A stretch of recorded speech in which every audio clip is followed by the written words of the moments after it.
پھر فرمایا چوری کے بارے میں تمہاری کیا رائے ہے؟ عرض کی اس کو اللہ اور اس کے رسول نے حرام قرار دیا ہے اور قیامت تک حرام رہے گی۔ آپ نے فرمایا اگر کوئی شخص 10 گھروں سے چوری کرے تو اس کا یہ گناہ اس کے مقابلے میں ہلکا ہے جو اپنے پڑوسی کی چوری کرتا ہے۔ اس حدیث کو صرف امام احمد نے ہی روایت کیا ہے، لیکن حضرت عبداللہ بن مسعود کی روایت اس کی تائید کرتی ہے۔ آپ نے عرض کی یا رسول اللہ صلی اللہ علیہ وسلم کون سا گناہ بڑا ہے؟ فرمایا سب سے بڑا گناہ یہ ہے کہ تو کسی کو اللہ کا شریک ٹھہرائے حالانکہ اس نے تجھے پیدا کیا ہے۔ فرماتے ہیں کہ میں نے پوچھا اس کے بعد کون سا بڑا گناہ ہے؟ جواب دیا کہ تو اپنے بچے کو اس خوف سے قتل کر دے کہ وہ تیرے ساتھ مل کر کھائے گا۔ پھر عرض کی اس کے بعد کون سا گناہ؟ فرمایا پڑوسی کی بیوی کے ساتھ زنا کرنا۔ ایک انصاری صحابی روایت کرتے ہیں کہ میں رسول اللہ صلی اللہ علیہ وسلم کی خدمت میں حاضر ہونے کے ارادے سے گھر سے نکلا، اور جب میں آپ کی خدمت میں پہنچا تو دیکھا کہ رسول اللہ صلی اللہ علیہ وسلم کے پاس ایک شخص کھڑا ہے اور آپ اس کی طرف متوجہ ہیں۔ میں نے خیال کیا کہ شاید اسے آپ سے کوئی ضروری کام ہے۔ حضور صلی اللہ علیہ وسلم بہت دیر تک اس کے ساتھ کھڑے گفتگو فرماتے رہے، حتیٰ کہ مجھے یہ خیال گزرا کہ آپ اتنی دیر کھڑا رہنے کی وجہ سے تھک گئے ہوں گے۔ جب وہ شخص چلا گیا تو میں نے عرض کی یا رسول اللہ صلی اللہ علیہ وسلم آپ اس کے ساتھ بہت دیر تک کھڑے رہے۔ آپ نے فرمایا کیا تم نے اسے دیکھا ہے؟ عرض کی ہاں۔ فرمایا کیا تمہیں معلوم ہے کہ وہ کون ہے؟ فرمایا یہ جبرائیل تھے اور مجھے پڑوسیوں کے حقوق کے بارے میں تاکید کر رہے تھے، حتیٰ کہ مجھے خیال ہوا کہ وہ پڑوسی کو وارث بنا دیں گے۔ پھر فرمایا اگر تم انہیں سلام کرتے تو وہ سلام کا جواب دیتے۔ حضرت جابر بن عبداللہ فرماتے ہیں کہ ایک شخص مضافات مدینہ سے حاضر ہوا۔ اس وقت رسول اللہ صلی اللہ علیہ وسلم اور جبرائیل علیہ السلام اس جگہ نماز پڑھ رہے تھے جہاں نماز جنازہ پڑھائی جاتی تھی۔ جب جبرائیل واپس لوٹ گئے تو اس شخص نے عرض کی یا رسول اللہ صلی اللہ علیہ وسلم یہ کون شخص تھا جو آپ کے ساتھ نماز پڑھ رہا تھا؟ آپ نے فرمایا کیا تم نے اسے دیکھا؟ عرض کی ہاں۔ فرمایا تم نے خیر کثیر دیکھی ہے، یہ جبرائیل تھے جو مجھے پڑوسی کے بارے میں وصیت کر رہے تھے، حتیٰ کہ مجھے خیال گزرا کہ اسے وارث بنا دیا جائے گا۔ حضرت جابر بن عبداللہ سے مروی ہے کہ حضور صلی اللہ علیہ وسلم نے ارشاد فرمایا پڑوسیوں کی 3 قسمیں ہیں، ایک وہ جس کا صرف ایک حق ہوتا ہے، یعنی اس کا حق دیگر پڑوسیوں کے مقابلے میں ادنا ہے، دوسرا وہ کہ جس کے 2 حق ہیں، اور تیسرا وہ جس کے 3 حق ہیں، اور یہ حق کے اعتبار سے تمام پڑوسیوں سے افضل ہے۔ ایک حق والا پڑوسی وہ ہے جو مشرک ہو اور رشتہ دار نہ ہو، اور 2 حق والا پڑوسی وہ ہے جو مسلمان ہو، اس کا ایک حق پڑوسی ہونے کے اعتبار سے ہے اور دوسرا مسلمان ہونے کے اعتبار سے ہے، اور 3 حقوق والا ہمسایہ وہ ہے جو مسلمان بھی ہو اور رشتہ دار بھی ہو، اسے پڑوسی مسلمان اور رشتہ دار ہونے کی وجہ سے 3 حقوق حاصل ہیں۔ حضرت عائشہ رضی اللہ عنہ فرماتی ہیں کہ میں نے رسول اللہ صلی اللہ علیہ وسلم سے پوچھا کہ میرے 2 پڑوسی ہیں، میں ان میں سے کس کو ہدیہ بھیجوں؟ فرمایا جس کا دروازہ تمہارے قریب ترین ہو۔ رسول اللہ صلی اللہ علیہ وسلم نے ارشاد فرمایا قیامت کے دن سب سے پہلا جھگڑا جو اللہ کی بارگاہ میں پیش ہوگا وہ 2 پڑوسیوں کا ہوگا، والصاحب بالجنب۔ حضرت علی اور ابن مسعود رضی اللہ عنہ فرماتے ہیں کہ اس سے مراد عورت ہے، اور ان کے دوسرے مفسرین نے فرمایا ہے کہ اس سے مراد رفیق سفر ہے۔ حضرت زید بن اسلم فرماتے ہیں کہ اس سے مراد مطلق دوست ہے، خواہ وہ سفر میں ہو یا حضر میں۔ ابن سبیل سے مراد مہمان ہے۔ مقاتل فرماتے ہیں کہ اس سے مراد وہ مہمان ہے جو دوران سفر کسی کے پاس ٹھہرا ہو۔ سورہ برات میں بھی ابن سبیل کا ذکر آئے گا۔ وما ملکت ایمانکم، یہاں غلاموں کے بارے میں نصیحت کی جا رہی ہے کہ ان کے ساتھ اچھا سلوک کیا جائے، کیونکہ غلام انتہائی بے بس ہوتا ہے اور اپنے آقا کے سامنے اس کی حیثیت قیدی کی سی ہوتی ہے۔ اس لیے رسول اللہ صلی اللہ علیہ وسلم نے اپنے وصال سے پہلے اپنی امت کو وصیت فرمائی کہ نماز اور غلاموں کا خوب خیال رکھنا۔ حضرت مقداد بن معد یکرب رضی اللہ عنہ سے مروی ہے کہ رسول اللہ صلی اللہ علیہ وسلم نے ارشاد فرمایا کہ جو تو خود کھائے گا وہ تمہارے لیے صدقہ ہے، اور جو تو اپنی بیوی اور غلام کو کھلائے گا وہ بھی تمہارے لیے صدقہ ہے۔ حضرت عبداللہ بن عمرو رضی اللہ عنہ نے اپنے داروغہ سے پوچھا کیا تم نے غلاموں کو خوراک دے دی ہے؟ اس نے بتایا کہ نہیں۔ فرمایا جاؤ انہیں خوراک دو، کیونکہ رسول اللہ صلی اللہ علیہ وسلم نے ارشاد فرمایا ہے کہ کسی شخص کے لیے یہی گناہ کافی ہے کہ وہ ان کی خوراک روک لے جن کی خوراک کا وہ مالک ہے۔ حضرت ابو ہریرہ رضی اللہ عنہ سے مروی ہے کہ رسول اللہ صلی اللہ علیہ وسلم نے ارشاد فرمایا کہ غلام کو کھانا کھلاؤ، ان کو کپڑے پہناؤ اور اس کی طاقت سے زیادہ کام نہ لو۔ ایک دوسری روایت میں ہے کہ جب تم میں سے کسی کا غلام کھانا لے کر آئے اور اگر تم اسے اپنے ساتھ نہیں بٹھاتے تو کم از کم اسے 1 یا 2 لقمے ہی دے دو، کیونکہ اس نے اس کھانے کو تیار اور گرمی برداشت کرنے کی تکلیف اٹھائی ہے۔ مسلم کی روایت میں ہے کہ اسے اپنے ساتھ بٹھا کر کھانا کھلائے، اور اگر کھانا کم ہو تو اسے 1-2 لقمے دے دو۔ حضرت ابو ذر رضی اللہ عنہ سے مروی ہے کہ رسول اللہ صلی اللہ علیہ وسلم نے ارشاد فرمایا، یہ غلام بھی تمہارے بھائی ہیں جس کو اللہ تعالیٰ نے تمہارے ماتحت کر دیا ہے، اور جس کا بھائی اس کے ماتحت ہوا اسے چاہیے کہ اسے وہی کھلائے جو خود کھاتا ہے، اور وہی پہنائے جو خود پہنتا ہے، اور اس سے کوئی ایسا کام نہ لے جو اسے عاجز کر دے، اور اسے کوئی مشکل اور سخت کام سونپے تو اس میں اس کی مدد کرے۔ ان اللہ لا یحب من کان مختالا فخورا، اللہ تعالیٰ اس شخص کو پسند نہیں کرتا جو اپنے آپ کو بڑا خیال کرے، خود پسند، متکبر اور لوگوں پر فخر کرتا ہوا اپنے آپ کو ان سے بہتر سمجھتا ہو۔ یعنی وہ شخص اپنے آپ کو تو بہتر سمجھتا ہے لیکن حقیقت میں اللہ کے نزدیک انتہائی حقیر اور لوگوں کی نگاہ میں مبغوض ہوتا ہے۔ حضرت مجاہد فرماتے ہیں کہ مختالن کا معنی متکبر ہے، اور فخورانی کا معنی یہ ہے کہ جب وہ کسی کو عطا کرتا ہے تو اس پر فخر کرتا ہے لیکن خدا کی عطا کردہ نعمتوں کا شکر ادا نہیں کرتا۔ ابو رجا حروی فرماتے ہیں کہ جو بھی شخص بد اخلاق ہوگا وہ متکبر اور خود پسند ہوگا۔ پھر آپ نے یہ آیت کریمہ تلاوت فرمائی، پھر فرمایا کہ جو شخص اپنے والدین کا نافرمان ہوتا ہے وہ سرکش اور بدبخت ہوتا ہے۔ اس کے بعد یہ آیت کریمہ وَبَرًّا بِوَالِدَاتِي وَلَمْ يَجْعَلْنِي جَبَّارًا شَقِيًّا، سورہ مریم ترجمہ، اور مجھے اپنی والدہ کا خدمت گزار بنایا اور مجھے جابر اور بدبخت نہیں بنایا۔ حضرت مطرف فرماتے ہیں کہ اب مجھے ابو ذر رضی اللہ عنہ سے ایک حدیث پہنچی تھی، میری خواہش تھی کہ میں آپ سے ملاقات کر کے خود یہ حدیث سنوں۔ ایک دن ان سے میری ملاقات ہو گئی تو میں نے ان سے پوچھا کہ آپ کی طرف سے مجھے یہ حدیث پہنچی ہے کہ رسول اللہ صلی اللہ علیہ وسلم نے فرمایا، اللہ تعالیٰ 3 قسم کے لوگوں کو پسند کرتا ہے اور 3 کو ناپسند۔ آپ نے فرمایا ہاں یہ سچ ہے، میں بھلا اپنے خلیل صلی اللہ علیہ وسلم پر کیسے بہتان باندھ سکتا ہوں؟ میں نے عرض کی کہ وہ 3 شخص کون ہیں جس کو اللہ ناپسند کرتا ہے؟ انہوں نے فرمایا مختال اور فخور، اور فرمایا کہ تم نے قرآن میں یہ آیت کریمہ نہیں پڑھی، ان اللہ لا یحب سے لے کر آخر تک۔ ایک شخص نے رسول اللہ صلی اللہ علیہ وسلم کی خدمت میں عرض کی کہ مجھے وصیت فرمائیے۔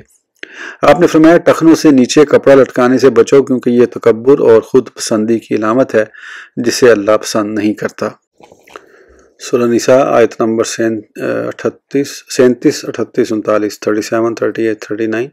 الذین یبخلون ویأمرون الناس بالبخل ویکتمون ما آتاہم اللہ من فضلہ واعتدنا للکافرین عذابا مہینا والذین ینفقون اموالہم رئاء الناس ولا یؤمنون باللہ ولا بالیوم الآخر ومن یکن الشیطان لہ قرینا فساء قرینا وماذا علیہم لو آمنوا باللہ والیوم الآخر وانفقوا مما رزقہم اللہ وکان اللہ بہم علیما۔ ترجمہ، جو خود بھی بخل کرتے ہیں اور حکم دیتے ہیں لوگوں کو بھی بخل کرنے کا، اور چھپاتے ہیں جو عطا فرمایا ہے انہیں اللہ تعالیٰ نے اپنے فضل و کرم سے، اور تیار کر رکھا ہے ہم نے کافروں کے لیے ذلیل کرنے والا عذاب۔ اور وہ لوگ جو خرچ کرتے ہیں اپنے مال لوگوں کو دکھانے کے لیے اور نہیں ایمان رکھتے اللہ پر اور روز قیامت پر، اور وہ بدقسمت ہو جائے شیطان جس کا ساتھی، پس وہ بہت برا ساتھی ہے۔ اور کیا نقصان ہوتا ان کا اگر ایمان لاتے اللہ پر اور روز آخرت پر، اور خرچ کرتے اس سے جو دیا ہے انہیں اللہ تعالیٰ نے، اور اللہ تعالیٰ ان سے خوب واقف ہے۔ تفسیر، الذین یبخلون، یہاں اللہ تعالیٰ ان لوگوں کی مذمت بیان کر رہا ہے جو بخل کرتے ہیں اور اپنے مال وہاں خرچ نہیں کرتے جہاں اللہ تعالیٰ نے خرچ کرنے کا حکم دیا ہے۔ مثلا ماں باپ کو عطا نہیں کرتے، رشتہ داروں، یتیموں، غرباء، مساکین، پڑوسیوں، مسافروں اور اپنے غلاموں پر احسان نہیں کرتے، وہ خود بھی اللہ کے حق کو ادا نہیں کرتے، مزید برآں لوگوں کو بھی بخل کا حکم دیتے ہیں۔ رسول اللہ صلی اللہ علیہ وسلم نے ارشاد فرمایا کہ بخل سے بڑھ کر کوئی بیماری نہیں، بخل سے بچو، تم سے پہلی قوموں کو بھی اس لیے تباہ و برباد کیا گیا کہ وہ صلہ رحمی نہیں کرتے تھے اور فسق اور فجور پر ابھارتے تھے۔ وَيَكْتُمُونَ مَا آتَاهُمُ اللَّهُ مِنْ فَضْلِهِ، یعنی بخیل اللہ کی نعمتوں کو چھپاتا ہے، انہیں ظاہر نہیں کرتا۔ یہ نعمتیں نہ اس کے کھانے پینے میں ظاہر ہوتی ہیں اور نہ ہی کسی کو عطا کرنے اور خرچ کرنے میں ظاہر ہوتی ہیں۔ جیسا کہ ارشاد باری تعالیٰ ہے، ان الانسان لربہ لکنود وانہ علی ذلک لشہید وانہ لحب الخیر لشدید، سورہ العادیات۔ اس آیت کریمہ میں یہ بیان فرمایا گیا ہے کہ یہ لوگ اللہ کی عطا کردہ نعمتوں کو چھپاتے ہیں، اس لیے انہیں دھمکی آمیز لہجے میں فرمایا وَأَعْتَدْنَا لِلْكَافِرِينَ عَذَابًا مُهِينًا۔ یہاں کفر کا معنی چھپانا ہے، کیونکہ بخیل اللہ کی نعمتوں کو چھپاتا اور پوشیدہ رکھتا ہے۔ اس طرح وہ اللہ کی نعمتوں کا منکر ہے۔ حدیث پاک میں ہے کہ جب اللہ تعالیٰ اپنے کسی بندے کو نعمت عطا کرتا ہے تو وہ پسند کرتا ہے کہ اس کی نعمت کا اثر اس پر ظاہر ہو۔ نبی کریم صلی اللہ علیہ وسلم کی ایک دعا کے لیے یہ الفاظ ہیں: اے اللہ ہمیں اپنی نعمتوں کا شکر گزار بنا دے اور ان کی وجہ سے ہمیں مدح سرا اور ان نعمتوں کو قبول کرنے والا بنا دے اور ہم پر ان نعمتوں کی تکمیل فرما دے۔ بعض مفسرین نے فرمایا ہے کہ یہ آیت کریمہ ان یہودیوں کے اس بخل کے بارے میں جو انہوں نے حضور صلی اللہ علیہ وسلم کی صفات چھپانے میں کیا۔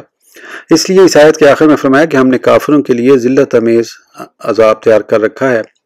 بلا شبہ اس آیت کو یہود کے بخل پر بھی محمول کیا جا سکتا ہے، لیکن یہاں مال میں بخل کا بیان ہو رہا ہے، البتہ علم میں بخل بھی اس میں بدرجہ اولا داخل ہے۔